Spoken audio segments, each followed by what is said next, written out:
Hey there folks, so welcome to Spectrum Pulse. We talk about music, movies, art, and culture.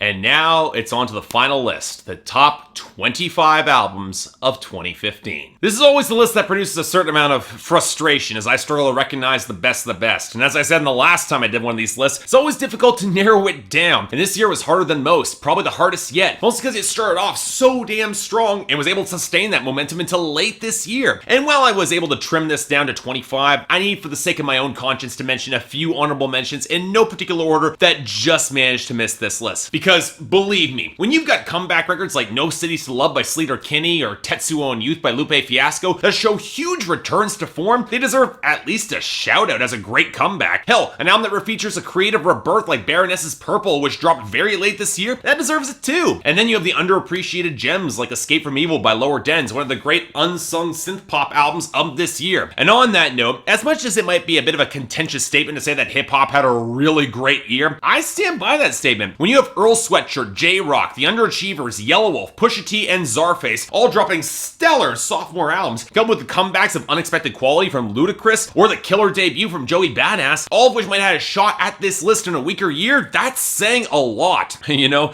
that's not even counting the list itself, that's at least 20% hip-hop, but we'll get to that. Hell, might as well start with number 25. I think I covered more conscious, socially aware hip-hop this year than ever before, to the point where it didn't quite hit mainstream radio, but definitely made headlines in the hip-hop conversation. Now, this album didn't even quite get that publicity, but it deserves to be part of the conversation all the same. Who got their teeth in you? Who got their teeth in you? You don't look so good. What's eating you? Who got their teeth in you? Who got their teeth in you, man? You don't look so good. Who got their teeth in you? Who got their teeth in you? You don't look so good.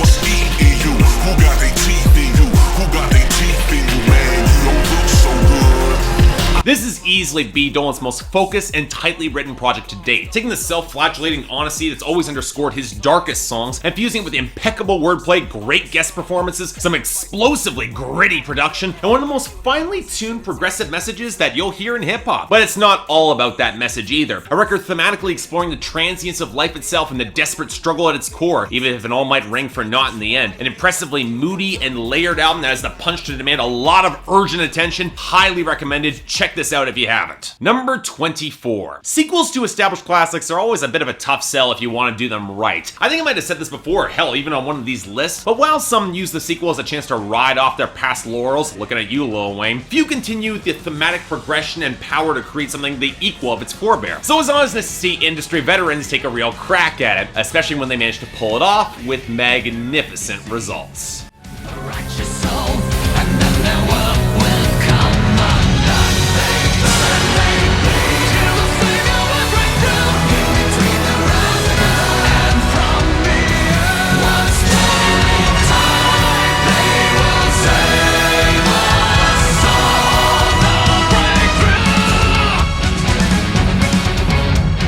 Yeah, it's a massive narrative-driven power metal epic, a sequel to Blind Guardian's genre-defying Imaginations from the Other Side, and oh wow, they nailed it. The progressive touches with stellar production, the spectacular melody-driven compositions, Hansi Kirsch's tremendous voice, and a story that plays in broad iconography, and yet has the thematic core for balancing reason and imagination by fusing reality with the fantastic. These are veterans returning to a genre that they shaped and defined, and doing it justice 20 years after making it a classic, and oh, it was worth it. It may have dropped very early this year, and yeah, you gotta have some tolerance for fantasy-driven power metal, but it definitely does not deserve to be forgotten, so make sure to check this out. Number 23. So to speak briefly about music that wasn't nearly as good for a second, there are a lot of people who are of the opinion that I hate Lana Del Rey, when in reality, I just don't care. Yeah, I don't have any liking for her public persona, and I find her music toes the line between tedious and tasteless, but what frustrates me so much more is how much I should like it. I like Baroque pop. I like that elegance and class when played off very well, and this year, we actually got it.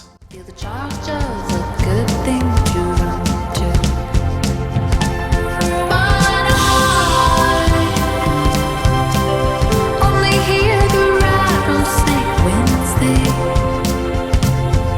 blow dust and I'm helpless to fight back. You know, this was an album I got too late, but oh wow, I'm happy I found it. Julia Holter is a fantastically compelling melodic composer with production that can only be described as heavenly, but what really caught me so much deeper was her content and delivery. Beautiful subtleties in her poise, incredibly well-detailed stories told in few words and a lot of atmosphere. It's a record about romantic ideals, and then serves to show how these ideals need to give and take, as without balance they can turn into something really ugly. And yet it never demonizes romance and that beauty along the way, just ask for a better class of it. Reciprocity has never sounded this gorgeous, so definitely check this out. Number 22. I would make the argument that country music didn't exactly have a great year in 2015. Yeah, it was awesome to see a bunch of indie favorites score #1 albums on the country charts, and Chris Stapleton finally getting some long-deserved rewards. But in terms of albums that pushed the genre forward, it wasn't as strong as, say, last year. And no record was as emblematic of that as this one. But hey, when you get it this right, that needs to be acknowledged. That is the fate of the old desperado. Better the angels to claim you than the long ride along. Someone would have long ago found El Dorado. So luck to you, cowboy, I'm moving on.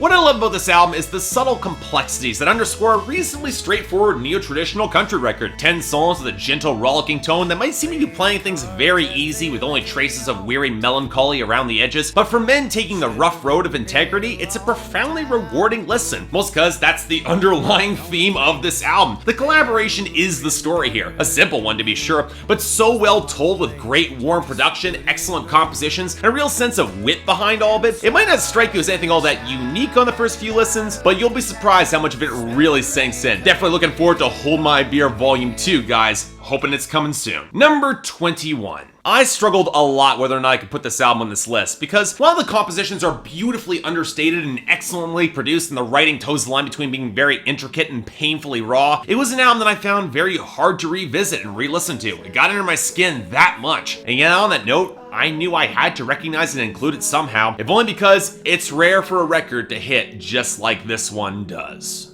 Well, you do enough talk, my little hawk. Why do you cry? Tell me, what did you learn from the Tillamook burn or the 4th of July? We're all gonna die.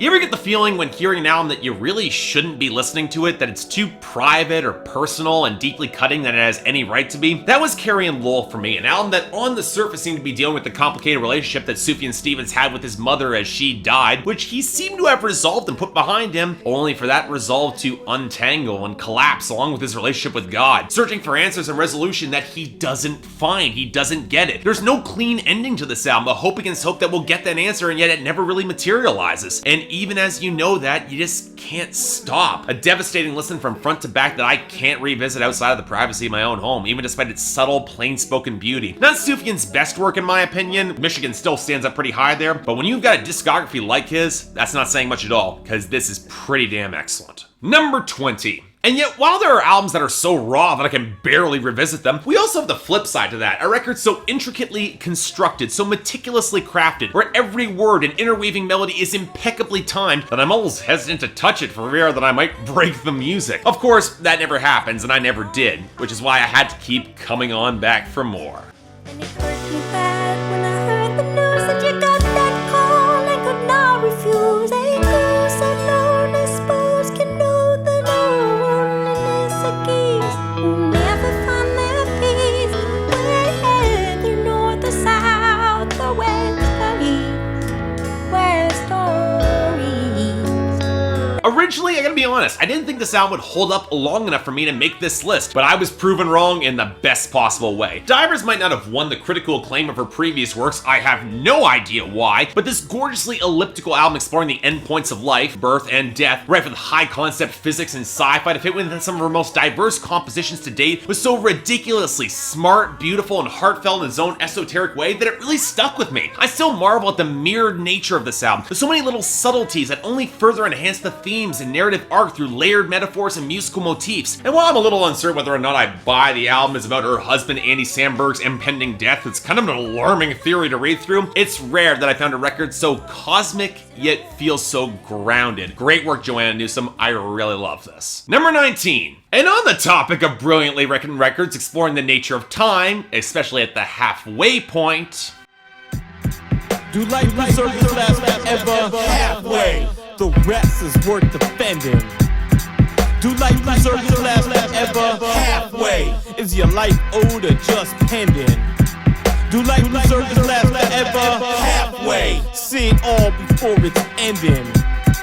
Do life deserve to last forever? Halfway. Live life full before ascending. Man, I slept on this guy for far too long. Uncommon NASA teams up with Black Tokyo's damn excellent production delivered the sort of cerebral yet heartfelt hip-hop of which I wish there was a lot more of. Off-kilter yet meticulous, featuring some of the most potent sampling I've heard all year, and then there's Uncommon NASA's thoughtfully dense wordplay that had me returning to it time and time again, trying to dig up all the little intricacies, from high-concept narratives like The Study to the politically aware songs that seem like the natural outgrowth of those seeing their lives threatened by a broken system. Uncommon NASA remains one of the most underrated MCs in the underground right now. If you're looking for one of the most chilling and thought-provoking releases of this year, definitely pick this up. You will not regret it. Number 18. And next on my list, I wonder what it says about me that so much of my list focuses on exploring mortality. Except in this list, replacing death with the subtler slip out of memory. You know what? I was not going to be forgetting this.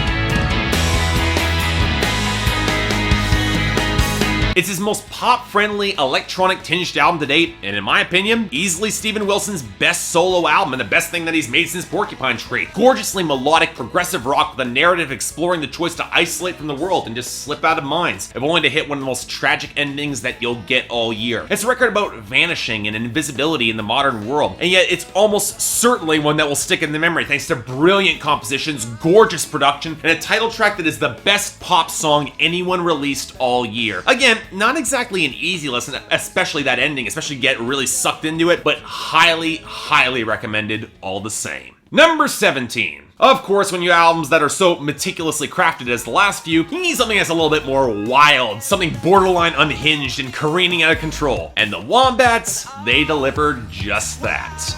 We could be gigantic, everything I need, like it in on Sunday nights. This could be worth the risk, worth the guarantees. Could be the drug that doesn't buy. Just give me a try. Just give me a try. I don't know if the Wombats will ever be able to top their brilliantly neurotic debut album, but Glitterbug, it comes damn close. Stellar grooves and swell that fits the larger-than-life party that runs through the majority of this album, only to be brutally satirized and undercut at every turn as the album doesn't shy away from showing the come down in heartbreaking detail, especially when you consider that the Wombats might have been writing about their own uncertain relationship with the public beneath the surface. And while so much of this album works thanks to Matthew Murphy's self-aware yet very earnest desperation, the real key is that it's an album smart enough to know the consequences and yet reckless enough to dive in and take all the punches anyway. This album was definitely underrated by a lot of people this year. Check it out if you haven't already. It's a ton of fun. Number 16. Of all the albums I covered this year, this was the one I probably least expected to do well for me. Not only because nobody knew he was working on the damn thing until he released it by surprise, but because his last album had been a mess of gigantic proportions. I mean, how do you recover from that? Your buddies get their rocks off on top 40 radio, but you love your daddy's vinyl, old time rock and roll. Elvis Costello, Ray Wiley, Hubbard, and think Jeff Tweedy.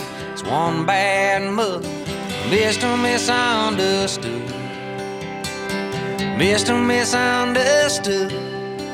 Where this album works, where The Outsiders didn't for me, was a sense of scope and authenticity. Sure, there's a fair share of bombast and off-kilter musical choices, but Eric Church grounds it with subtler instrumentation, a lot tighter writing, and by framing himself in a much more honest light. And sure, it's easy enough for me to empathize with another introverted music nerd like Eric Church is, but he approaches it with a sort of honest sobriety that frames those choices properly and shows that being a music nerd isn't all he is. Coupled with some great melodies used through some of Jay Joyce's more eccentric and yet a lot more subtle production than I would expect from him, this was the comeback album that I never expected, but I'm definitely glad that we got it. Number 15. And speaking of comebacks, okay, yeah, it's not quite that here, more just a return to form, but in the best way possible. You are cast out from the heavens to the ground, black and feathers falling down. You will wear your independence like a crown.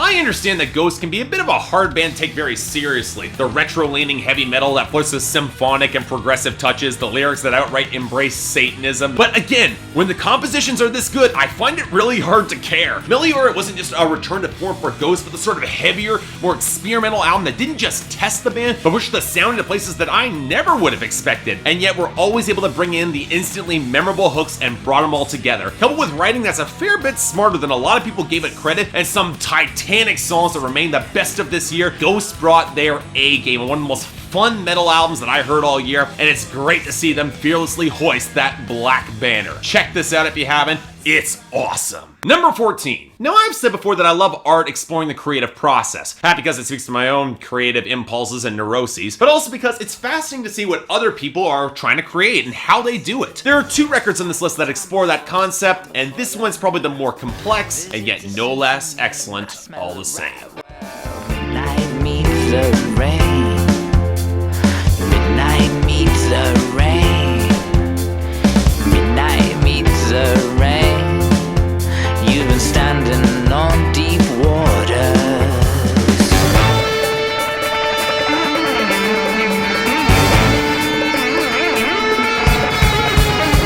Albums like this one are the reason why I discuss and review music, because Dan Behar is such a strong, layered writer who can put together such absolutely masterful albums that even when he's exploring second guessing and confusion at his future path, pivoting towards more smooth jazz and the classier side of cinematic music, Poison Season is the sort of album that seems incomprehensible until you get that necessary snapshot of clarity, which is telling because that's the thematic arc of this album, choosing not to mind his personal life for drama in the face of an unsteady muse and instead chart a unique path outside of expectations of everyone else. And yet for such esoteric fare, it's got a real heartfelt power to it that drew me back and kept me re-listening time and time again, and wanting to understand it. Incredibly well produced, brilliantly written, rare has it been that anyone makes artistic confusion this beautifully rewarding. Number 13. And on the topic of cinematic albums, this will probably be the most controversial album I put on this list, mostly because I don't think there's a solid critical or popular consensus anywhere close to it. And really, that's not all that surprising. When you have a record coming from a living legend, a comeback album at that, replacing one that's been delayed and pushed back for a decade, well, it's bound to be controversial. But as someone who's never really embraced all of Dr. Dre's work in the past, well,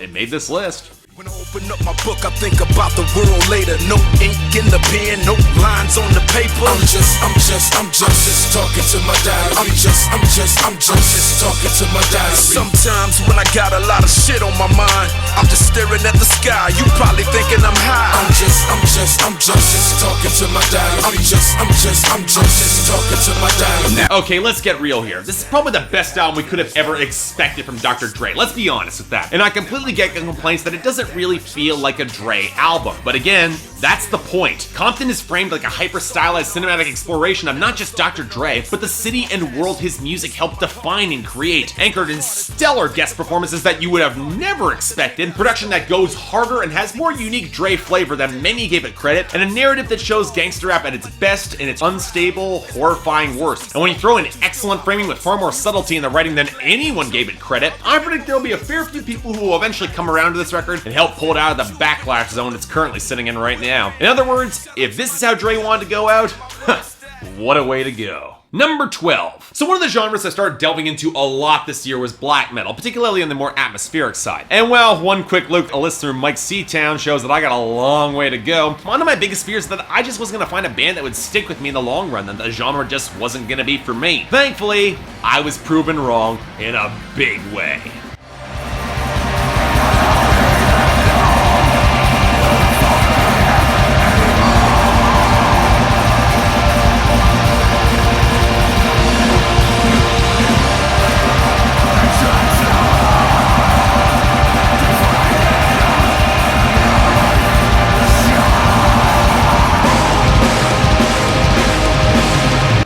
On some level, it makes sense that I like Panopticon. It's atmospheric black metal mixed with touches of folk and bluegrass. Of course, that would be right up my alley. It's an easy entry point for me. And yet, the album that Austin Lund makes that connected with me the most drew upon those other genres the least. This time bringing in progressive touches for startlingly gorgeous effect. And yes, this will be the one entry on this list where I still haven't managed to make out all the lyrics on this album, but where the melodic swell and atmosphere on this album are this strong, you don't need the words in order to really get it. And I love that I've got a black metal album that I can truly adore making this list. It's a sign that the genre can click with me and that I've got a lot more work to do. And while I have already set 2016 as a year of exploration and expansion for myself, one of 2015's best metal records finally deserves some real acclaim. Number 11. And yet I would be remiss not to mention the other genre that I've been exploring in depth over the past few years, an album that's so damn good, not even Young Thug could ruin it. Didn't I take you to higher places you can't reach without me? Reach without me.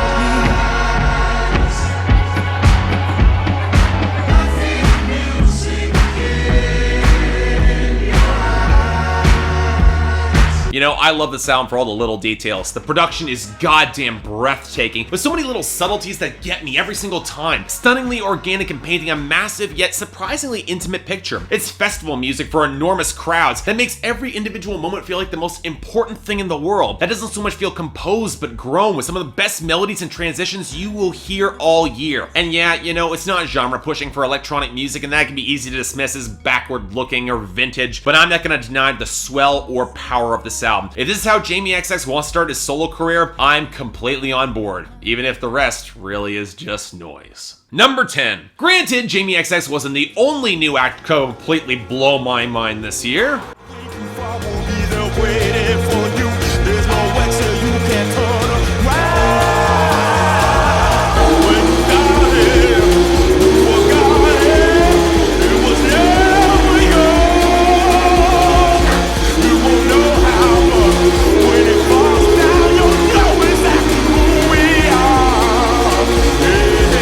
One of those records that I'm stunned in the 30 plus years of post-punk we never got until now. The genre's always flirted with more gothic religious undertones, but Algiers took things in a wildly original direction, bringing in more soul and blues and gospel to fuse with noise and post-punk than ever before. Fused with songs that read like the best progressive manifestos that hit with righteous rage. One of the most commanding frontmen you will hear all year. Again, this is not exactly easy or even pleasant music, but Algiers aren't writing about pleasant issues. Political but nuanced in an era that seems to be afraid of even trying to be nuanced. Apocalyptic yet poised and rational. And when the institutions finally around them collapse, I can see Algiers stepping out of the darkness, the firebrand held high. And I'll be right behind them with this album because it kicks ass. Number 9. This album's faded a lot on me, more than I expected. Maybe a little overexposure, maybe that in a year of great pop music just got a bit lost in the shuffle, but I did make sure to revisit it before the end of the year to check to see if it still deserves to be on this list. Turns out,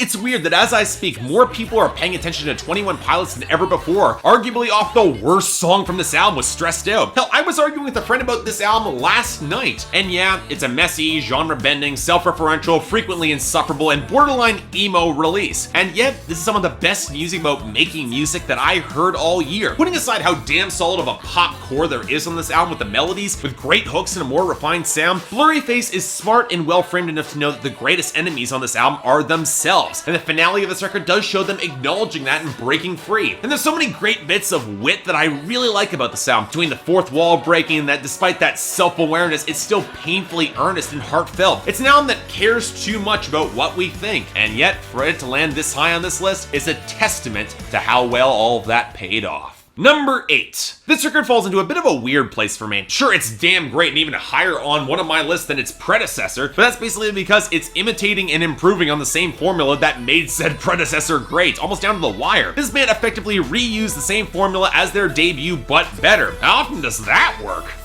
I know I need to feel release.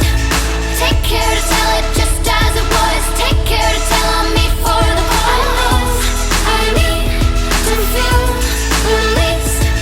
Take care to bury all that you can. Take care to leave a trace of a man. You know, for as much as The Bones of What You Believe got critical acclaim, I'm absolutely mystified that the brighter, more accessible, and diverse, yet still excellently written and brilliantly performed sophomore effort from CHVRCHES didn't really get it in the same way. Sure, it's not quite as high concept, instead grounded in the relationship from hell that Lauren Mayberry needs to end, but of course, it runs deeper than that. This is an album that doesn't just push into the high-energy gloss of mid-80s synth-pop, but digs deeper into the ugly consequences of trying to prolong a bad relationship for all of the wrong reasons. And for a nice change of pace, while there are complexities in the framing, and especially in Lauren Mayberry's superbly nuanced performance, the record really just is a blazingly tight, sharply written synth-pop release of the best variety, and really, what more can you ask for than that? Number 7. Of all the albums that I covered this year, this is probably the one that rose the most in terms of my opinion. I mean, I knew the writing was brilliant, and the compositions were damn near perfect in matching the understated cleverness of it all, but in terms of thematic richness, this is the one that grew the most on me. And if you saw my last list,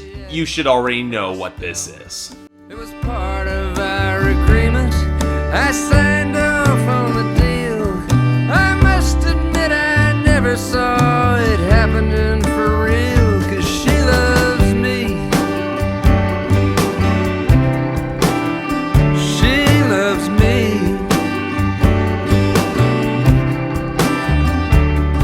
You know, I don't think there's much more to say beyond Jason McMurtry is one of the best songwriters in alternative country music right now. This is a record that would have made this list on writing alone, but that shouldn't discount the other elements. McMurtry's haggard, more mature delivery, the abundance of phenomenal instrumental textures that might not burn as brightly as his earlier work, but still really do stand out, and a thematic richness that shows a dozen different, amazingly well-detailed stories all centered around the complicated game of growing up and having real maturity. This is a very adult album in its stories and messages. In a year where I feel a fair bit older than my age right now, definitely really got to me. I guarantee the majority of you have not taken the time to check this album out. Definitely make an effort to change that, because this record, definitely something special. Number 6. Now, one of the other things I noted about my taste this year were a liking of records exploring rather reprehensible people getting a healthy dose of reality rammed into their faces. Now, there are 2 albums that exemplify that fine tradition this year, and this is the first one. Fair warning, it's kind of insufferable, but in the best way possible. Return to the moon. I'm tired. Return to the moon.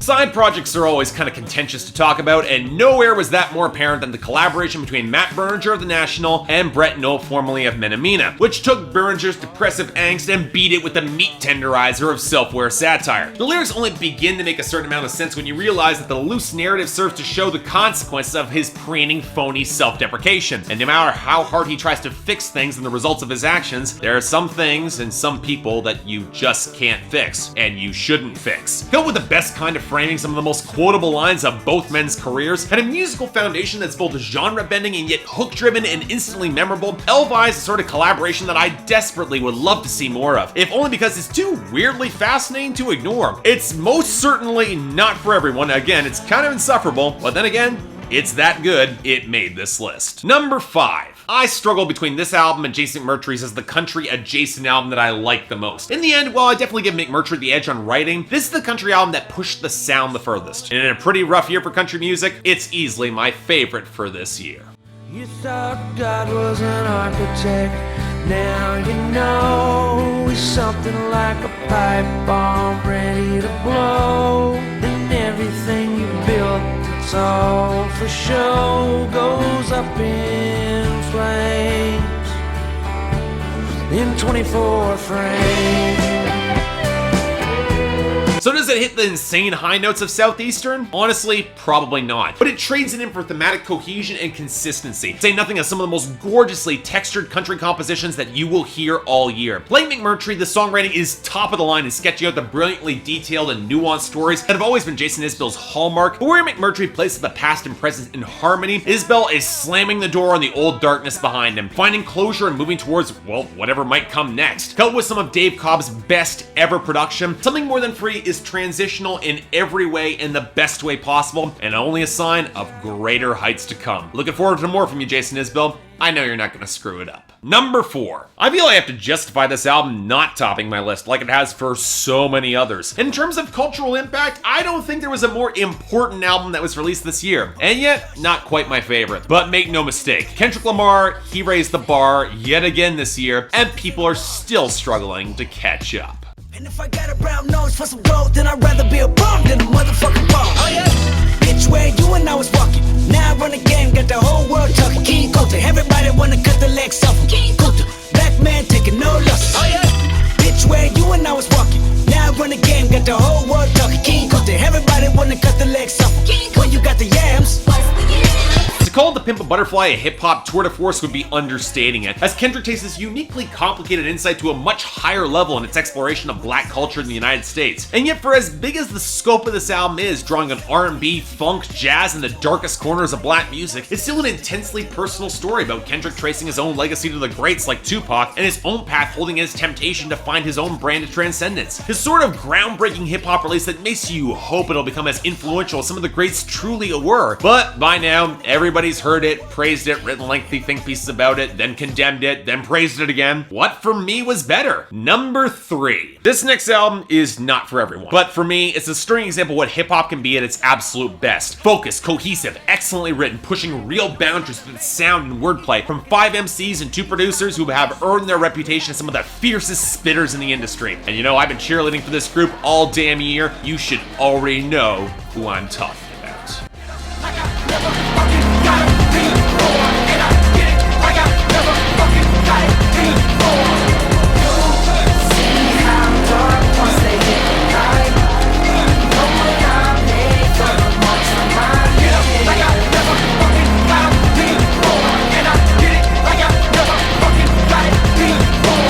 This is another album where I'm baffled at the lack of greater buzz. Where else are you gonna find 5 MCs who can all spit with impressive punchlines and nuance against some of the most aggressive and powerful production outside of LP in the industry? And while some might be a little bit intimidated by the group's white-hot message and explosively alien production that definitely runs cold, again, not an easy listen, there is no other hip-hop collective that can maintain such a thoroughly consistent and explosive record outside of Doomtree. Coupled with the hooks and the energy that put the lie that hip-hop doesn't need good lyrics, all hands was Doomtree refining and crystallizing their art down to the core. And while part of me did miss some of the more organic instrumentation, they still delivered in spades. Most of you have not checked this out since it dropped in January. Change that. This album kicks ass. Number 2. You know, for the past few months, the top spots on this list have been a 2-horse race between 2 albums that I would consider the closest thing to perfect scores that I've ever reviewed. For the longest time, I could not make a choice, and I went back and forth between the 2, both only possessing a single song apiece that I'd call good instead of just being amazing. And yet,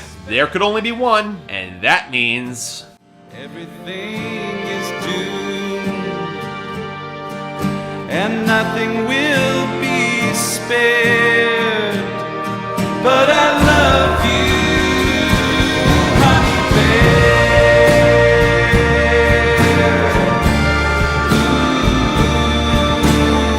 This was our second record focusing on a complete asshole getting a healthy dose of reality. Where Elvi Everything Fell Apart, Josh Tillman took a much more complex route with I Love You Honeybear, pairing the opulent, magnificent instrumentation and honeyed vocals with a relationship that only seemed to succeed despite all evidence to the contrary. And yet it works because of the brilliant framing, a great sense of humor, a surprising amount of earnest passion behind it, and lyrics that are so damn witty and quotable that I found myself revisiting the album time and time again. Oh, it also has great hooks, a ton of unique instrumental character, and some of the most high concept ideas pushed through simple musings that I've heard all year. I mean, this album was damn near perfect. What was better? And finally, number 1. And at the end of the day, There was only going to be one. And from the moment I put this on to the last re-listen I gave it before putting together and sitting down to write this list, I think I knew deep down this is going to be the song that topped it. I don't think there has been a record that has cut through my critical faculties and yet satisfied all of them in spades like this one has. An emotional roller coaster that tells an incredible story and yet makes it so much more. So in the end, gentlemen, Marianas Trench, happy to have you guys back. Far from home, close to the veil. Goodbye, mother's fairy tale. Never after will suffice. When star-crossed lovers take their